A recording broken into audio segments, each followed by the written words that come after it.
Hello, kids. Welcome to Dr. Deo. This week, we're going to learn about faith. There's a quote I love by Charles Spurgeon. It goes, "To trust something in the light is nothing. To trust something in the dark is faith."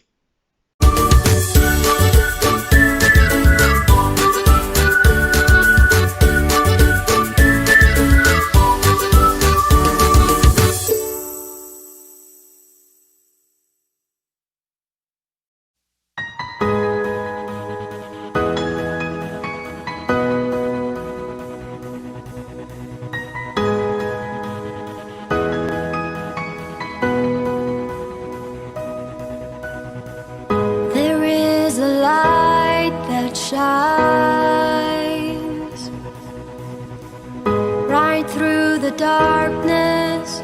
It breaks the clouds in my heart. Jesus, it's you.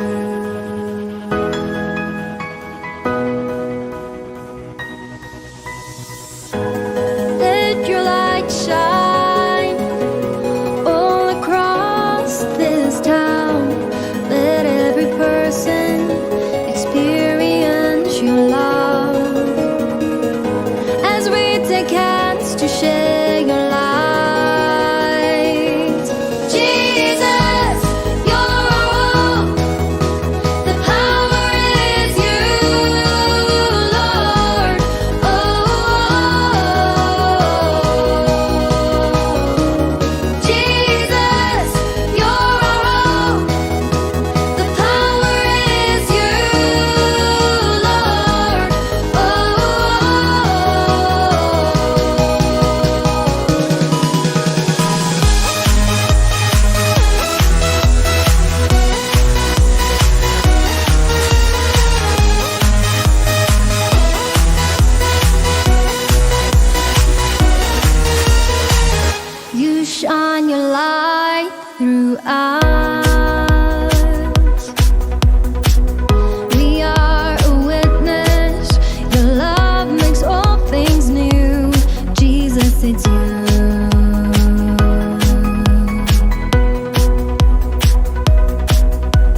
Anything can happen. Can't hardly wait to see what's next.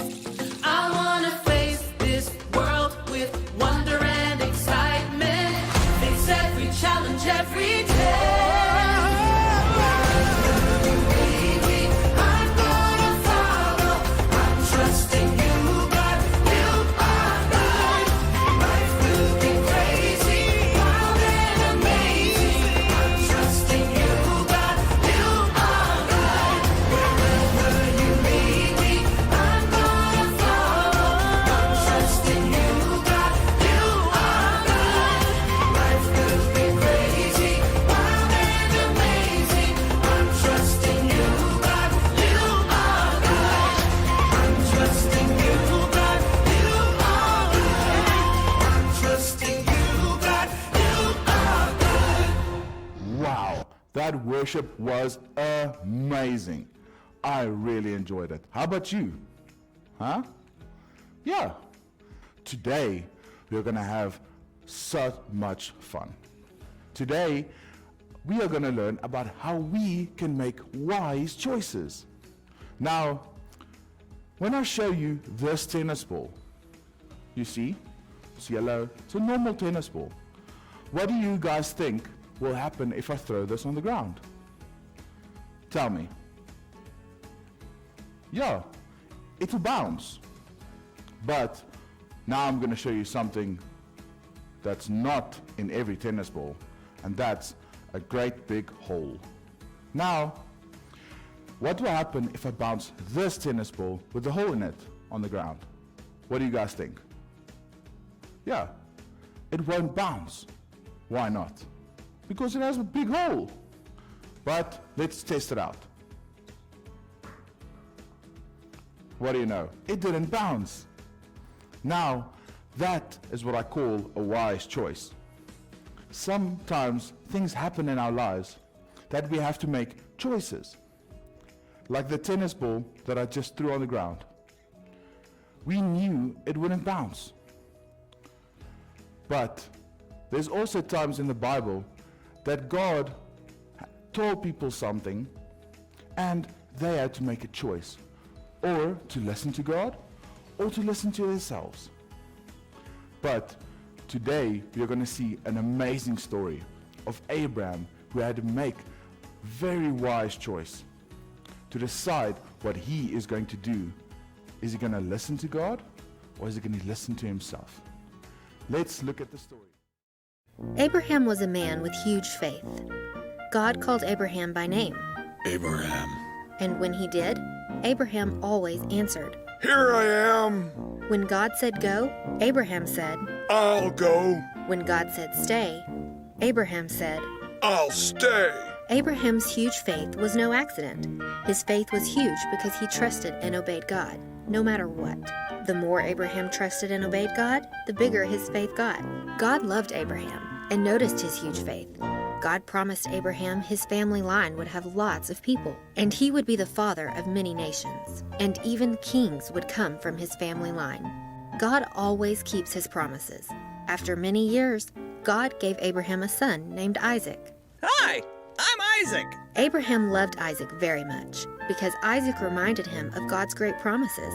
In fact, God told Abraham that his big family line would come through Isaac.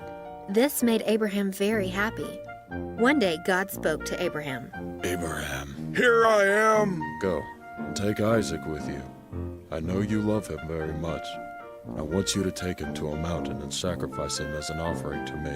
God was right. Abraham did love Isaac very much. God's command made Abraham very sad. But even though he didn't understand why God would ask him to sacrifice Isaac, Abraham knew God could be trusted. He knew God would always provide. He knew God could do anything, and God would find a way to make things right. Abraham chose to obey God, no matter what. The next morning, Abraham chopped some wood. Then he set out with Isaac. On the third day of their journey, Abraham saw the mountain. There it is, son. That is where we'll offer our sacrifice and worship God. Dad, I have the wood and you have the fire, but we don't have an animal. What are we going to sacrifice? God will provide for the offering, son. God will provide. As they walked, Abraham thought about all God had promised. Abraham loved Isaac. Isaac was a gift from God. God promised through Isaac, Abraham would become the father of many people. How would that promise come about now? Still, Abraham loved and trusted God, and Abraham's faith was so huge. He knew God could make a way, even when Abraham didn't understand. God will provide. When the two of them arrived at the top of the mountain, Abraham built an altar and placed wood on it. He tied Isaac's hands and feet and laid him on top of the wood. He reached for his knife, and as he did, an angel called to him. Abraham, Abraham! Yes, here I am. Don't harm the boy. God has seen how much you trust him. You're willing to give anything for God, even your own son. Abraham looked up. He saw a ram caught in a bush. See? God will provide. Abraham and Isaac made a sacrifice to God, and they worshiped together. Again, the angel spoke. The Lord says that because you obeyed him, even in this very hard thing, he promises you that he'll bless you and all your children and grandchildren, your whole family, forever. There will be so many in your family, they'll be more than the grains of sand on a beach. They'll have victory in battle. They'll all remember the faith that you have shown. Your huge faith has made God very happy. Abraham and Isaac traveled back home. And even though all of this happened a very long time ago, we still remember Abraham today. That's because every time we think of huge faith, we think of him. Yes, Abraham's faith was huge enough to do anything for God. Wow, Abraham was so brave. I know I couldn't have done it. Would you have? That was some difficult choices that he had to make. He had to decide, should he rather listen to God or should he listen to himself? But he made the right choice, the wise choice, to rather listen to God. And you know what? Everything happened to work out for the good. Now, sometimes we have to make difficult choices. Should you listen to your mom? Or should you rather watch some more TV? Every single day we have to make very difficult choices. Now, today, I want to give you 2 little statements that you can use to make wise choices. Number 1, first, ask God for the answer. Close your eyes, say, Jesus, please give me the answer. Because God has all the answers. We always have to remember that. The moment you get stuck and don't know what to do, then ask God for the answer. And secondly, you have to listen very well. Because if you don't listen, you're not going to hear him. But like Abraham, that was standing on the mountain and was almost about to offer Isaac, an angel appeared, and Abraham listened. Abraham listened very well to what the angel said. And what did the angel do? He gave them a lamb to offer instead. God has all the answers. So I hope you make wise choices this week. Hi kids, it's great to be in your house with you again. I hope you're all doing well, and I believe that some of you are already back at school. I hope that's going well. I just want to remind you that our lessons on live Zoom are at 10:15. That's 10:15 now each Sunday going forward, and we will keep you up to date with any changes. I really hope you enjoyed the lesson today about Abram and his son, and how Abram had extreme faith in God and how God came through for him. Pray that you enjoy it and have a great day. Cheers, eh? Bye.